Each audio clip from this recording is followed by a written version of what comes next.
आज हम लोग फोर्थ रासायनिक गुण पढ़ेंगे।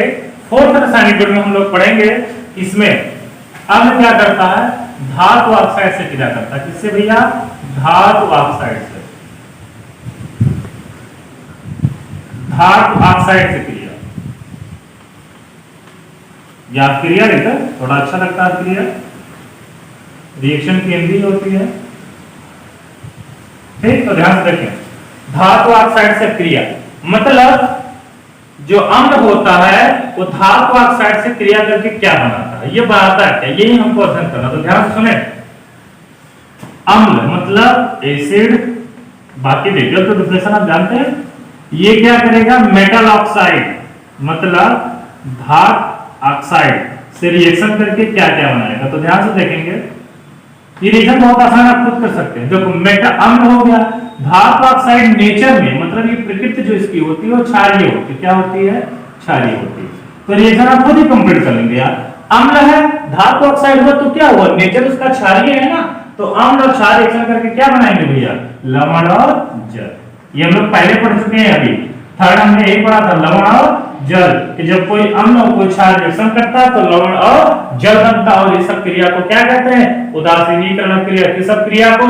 जब अम्ल और क्षार रिएक्शन करते हैं। इसको नहीं कहेंगे अम्ल और क्षार वाले को कहेंगे। ठीक, ओके। तो देखो, जब अगर कोई कहे धातु ऑक्साइड से अम्ल क्रिया करके क्या करता है, तो आप बता दें कि धातु ऑक्साइड चूंकि नेचर में क्षारीय होता है, तो जब अम्ल धातु ऑक्साइड से रिएक्शन करता है तो लवण और जल का निर्माण करता है। किसका? लवण और जल का। ठीक, acid metal oxide gives salt and water. ठीक, एग्जांपल देखें आप, दो एग्जांपल देखें। कोई मेटल, सॉरी एसिड HCl ले लें, मेटल का ऑक्साइड, मेटल का ऑक्साइड कोई भी COA ले रहे हैं। ठीक, कैल्शियम ऑक्साइड तो कोई बनाएंगे HCl तो लवण बनाएगा। लवण क्या बनेगा? CaCl2 plus H2। क्या बनेगा? CaCl2 plus H2। रिएक्शन को बैलेंस करें, इधर एक ही ऑक्सीजन, एक ऑक्सीजन, दो हाइड्रोजन, तो यहाँ दो लगाना पड़ेगा, दो क्लोरीन हो गया, और दो हाइड्रोजन इधर, दो हाइड्रोजन इधर, दो क्लोरीन इधर, दो बैलेंस है। ठीक, कोई दिक्कत? एक रिएक्शन हो गया, और भी रिएक्शन आप लिख सकते हो, कोई दिक्कत नहीं, बहुत हजारों रिएक्शन बना सकते हैं। चलो इस बार एसिड हम H2 से बोल ले रहे हैं, सल्फ्यूरिक एसिड ले रहे हैं। इसका किसी धातु ऑक्साइड, मान लो जिंक ऑक्साइड है, इसके साथ रिएक्शन करा रहा है, तो ध्यान से देखो ये बनेगा क्या, ये बनेगा ZnSO4 प्लस वाटर। कितना आसान रिएक्शन है यार, कुछ है ये नहीं, तो कुछ नहीं है यार। ध्यान से देखो यार, ये अम्ल हुआ, ये मेटल का ऑक्साइड मतलब धातु ऑक्साइड हुआ, अम्ल क्षार रिएक्शन करेंगे, लवण और जल, यहां से SO4 निकला, यहां से जिंक, कंबाइन हो गए H2O एक साथ कंबाइन। ठीक, ये ध्यान रखिए कि जब अम्ल और धातु ऑक्साइड रिएक्शन करेगा तो क्या बनेगा, लवण और जल बनेगा। जैसे आप फार्मूले याद रखते हैं मैथ वगैरह में, जैसे आप गिनती याद रखते हैं, टेबल याद रखते हैं, वैसे ही आप इसको याद रखें। ये इसको बहुत इंपॉर्टेंट है कि हम एसिड और मेटल ऑक्साइड रिएक्ट क्या करते हैं, लवण और जल। ठीक, ओके।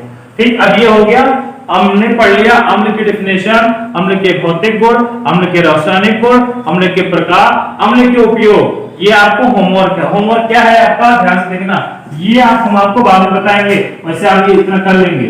आपका होमवर्क है कि अम्ल के आप 4 उपयोग, कितने उपयोग, 4 उपयोग लिखेंगे और अपने व्हाट्सएप पर, अपनी जो आपका व्हाट्सएप ग्रुप है उस पर आप पोस्ट कर देंगे। ठीक, अम्ल का कोई भी 4 गुण, ये आपको हमने होमवर्क दे दिया।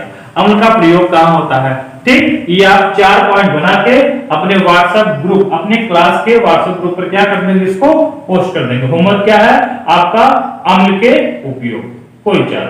ठीक, अब हम लोग पढ़ चुके हैं एसिड का डिटेल।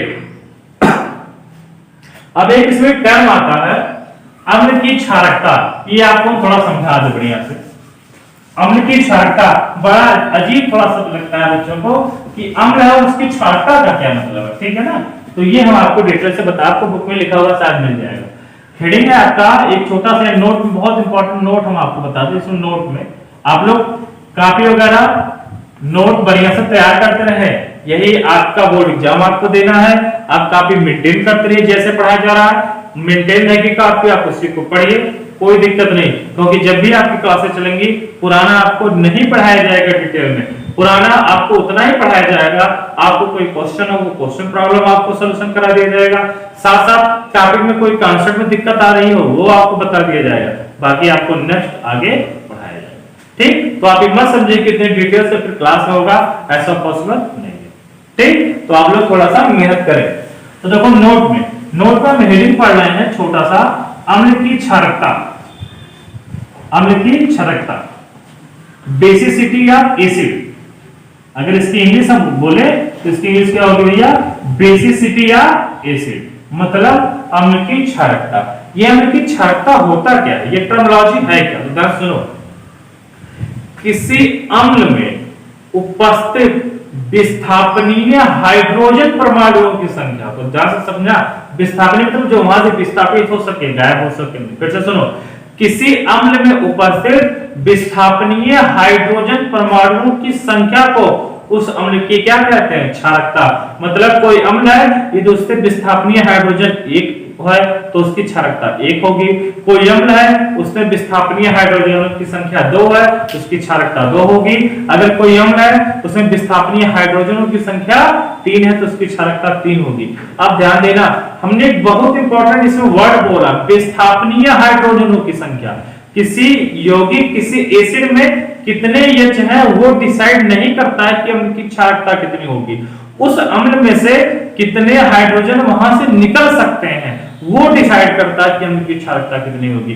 अगर मान लो किसी अम्ल में 4 H है और उसमें से एक ही H निकल सकता है तो उसकी क्षारकता 4 नहीं होगी, उसकी क्षारकता 1 होगी। मान लो कोई अम्ल है उसमें 3 H है, केवल 2 H निकल सकते हैं तो उसकी क्षारकता 3 नहीं होगी, जितने H निकल सकते हैं विस्थापित हो सकते हैं उतनी ही उसकी क्षारकता होगी। ठीक, तो क्षारकता मतलब क्या हो गया, किसी अम्ल में से विस्थापनीय हाइड्रोजनों की संख्या को उस अम्ल की क्या कहेंगे हम लोग, क्षारकता कहेंगे। आप उदाहरण द्वारा समझेंगे, ध्यान से देखें।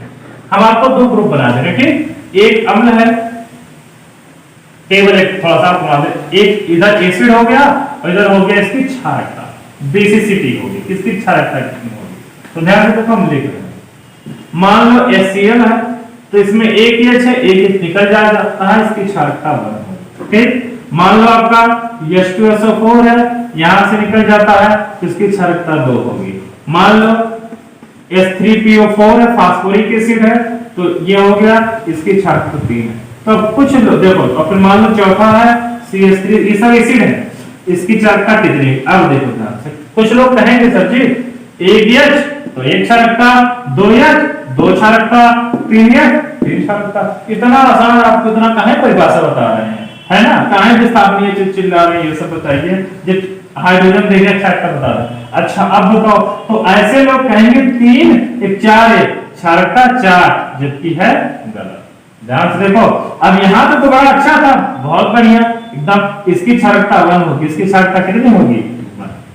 हमने बोला, ये नहीं बोला था किसी एसिड में जितना H उसकी क्षारकता होगी, हमने बोला था किसी एसिड से जितने H पॉजिटिव आयन, जितने हाइड्रोजन विस्थापित हो जाए उसकी संख्या को हमने क्षारकता बोला था। तो इससे केवल एक H निकल सकता है, इसकी क्षारकता 1 होगी। और देखो मान लो H3PO3 है, ठीक, इसकी क्षारकता कहेंगे 3, सच्ची 3 हाइड्रोजन 3 क्षारकता नहीं, इसकी क्षारकता कितनी होगी 2। ठीक, तो ध्यान से देखो, किसी अम्ल से कितने H निकल सकते हैं, इसकी संख्या को ही हम लोग क्या कहते हैं, क्षारकता कहेंगे। ठीक, अगर 1 निकल सकते हैं तो 1, 2 निकल सकते हैं 2, 3 निकल सकते हैं 3, 4 निकल सकते हैं 4। ठीक, ये होती है अम्ल की क्षारकता, तो इसको आप लोग नोट कर। अच्छा अब ये बात है कि कैसे हम लोग सभी जान पाएंगे, कैसे डिसाइड कर पाएंगे किसकी क्षारकता 1 होगी कि 2 होगी कि 3। अच्छा नहीं, कैसे डिसाइड कर पाएंगे कि यहाँ 1 H निकलेगा कि 2 H निकलेगा कि 3 H निकलेगा। ठीक, ये आपको बाद में बता दिया जाएगा। आप अभी बस इतना जान ले, आपको अगले क्लास मिलेगा फर्स्ट ईयर में डिटेल से, तो वो जानते हो, वो आपको इतना बता दे रहे हैं। अगर एसिड का स्ट्रक्चर पता है, आप उसको संरचना सूत्र पता है, तो आप वहां से निकाल समझ जाएंगे कि कैसे कितने H निकलेंगे कितने H नहीं निकलेंगे। बट अभी आप इतना याद कर लो, पर्याप्त है आपके लिए, बहुत सफिशिएंट है। किसकी इतना जितना आपने लिखा है ना, इतना नोट कर लो, बस इतना आपके लिए काफी है कि क्षारकता कितनी, डेफिनेशन काफी है, कुछ एग्जांपल इतना आपके लिए काफी है। कैसे हम लोग जानेंगे कि हाइड्रोजन निकलेगा या नहीं निकलेगा, इसको हम लोग नेक्स्ट क्लास में पढ़ेंगे, यानी फर्स्ट ईयर में पढ़ेंगे। ठीक, वहां के लिए छोड़ दो, सारा चीज आप यही मत पढ़ लो। फर्स्ट ईयर में भी कुछ पढ़ना है, इसके लिए कुछ चीजें आप छोड़ दो। ओके, अब हम लोग पढ़ने चलते हैं क्षार। क्या पढ़ने चलते हैं? क्षार, बेस। लेकिन अब ध्यान से देखो, हमने नाम ही गलत ले लिया थोड़ा सा, उसका बेस का हिंदी क्षार नहीं होता है। अच्छा, क्षार का इंग्लिश होता है एल्कली। तो थोड़ा सा इसमें ध्यान दे दे भैया, क्षार चक्कर क्या है। बहुत अच्छा क्वेश्चन आ गया आपके आगे, चलिए आपको बता देते हैं। बेस, तो देखिए बेस की हिंदी होती है क्षारक या भस्म। समझे ध्यान से, क्षारक या भस्म। अब कुछ लोग इसको क्षार ही बोलते हैं, बोल सकते हैं लेकिन 100% नहीं, थोड़ा बता रहे हैं क्या क्या दोनों में दिक्कत। क्षारक या भस्म, और जो क्षार होता है उसकी एकदम परफेक्ट 100% इंग्लिश होती है एल्कली। इंग्लिश क्या होती है? एल्कली। ठीक, क्षार भी बेस होता है, लेकिन कैसे होता है बता रहे हैं, समझो। पहली बात, आर्हीनियस अवधारणा के अनुसार यदि हम जानना चाहें क्षार क्या है तो बता सकते हैं।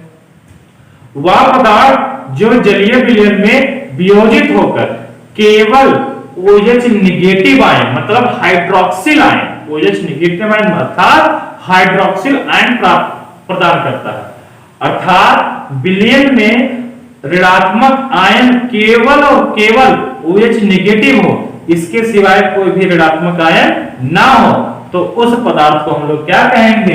बेस कहेंगे, मतलब क्षार। ठीक है ना भैया, ध्यान से सुनो। मान लो ये भी कोई पदार्थ है, उसको जलीय विलयन में घोलो, और अगर भाई घोलोगे तो उसका प्लस माइनस अलग होगा। तो जो आर्हीनियस के अकॉर्डिंग जो क्षार हो, मतलब सॉरी बेस हो, क्षारक हो, जो आपका क्षारक हो, बेस हो, अगर केवल वो तभी होगा जब उस विलयन में जो ऋणायन है, जो एनायन है, वो केवल OH निगेटिव हो। मतलब ऋणायन मतलब ऐसा कोई ग्रुप जिस पर आवेश -1 हो, वो केवल और केवल OH निगेटिव हो। मतलब बेस वो तभी कहलाएगा जब पदार्थ को विलयन में डाले जलीय विलयन में, और वहां पर ऋणायन कौन केवल मिले? केवल OH निगेटिव के अलावा धनायन और मिल जाए, कोई दिक्कत नहीं, लेकिन ऋणायन केवल और केवल क्या होना चाहिए? OH निगेटिव होना चाहिए। तब ऐसे पदार्थ को हम लोग क्या कहेंगे? क्षारक कहेंगे, बेस कहेंगे। ठीक, अच्छा, क्षारक और क्षार में डिफरेंस क्या है? देखो डिफरेंस क्या है, ध्यान से देखना।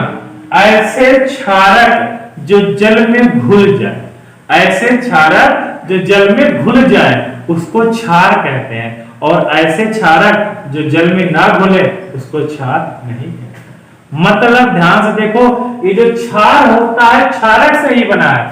अब जो क्षारक जल में घुल जाए उसी क्षारक को हम लोग नया टर्म देते हैं, क्या देते हैं? क्षार, एल्कली। और जो क्षारक क्षार में नहीं घुलते उसको हम लोग सॉरी फिर से देखो, जो क्षारक जल में घुल जाए उसे क्षार कहेंगे, और जो क्षारक जल में ना घुले उसे हम क्षार नहीं कहते।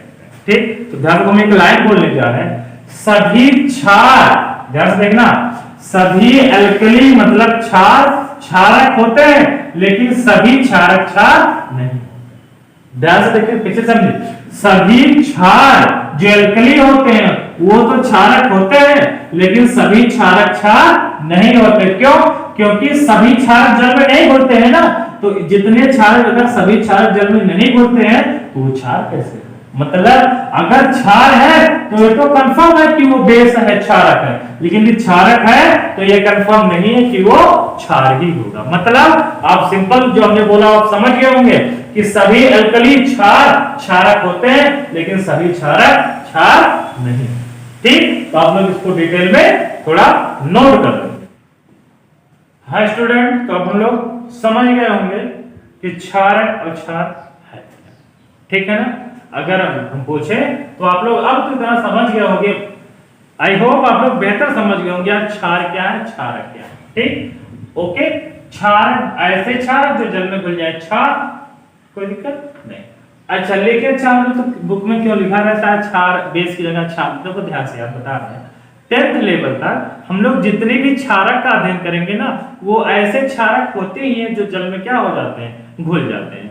10th लेवल तक हम लोग ऐसे ही क्षारक का अध्ययन करते हैं कि जो जल में घुल जाते हैं। तो जब जल में घुल जाए तो उसको क्षारक बोलो या क्षार बोलो, कोई दिक्कत नहीं।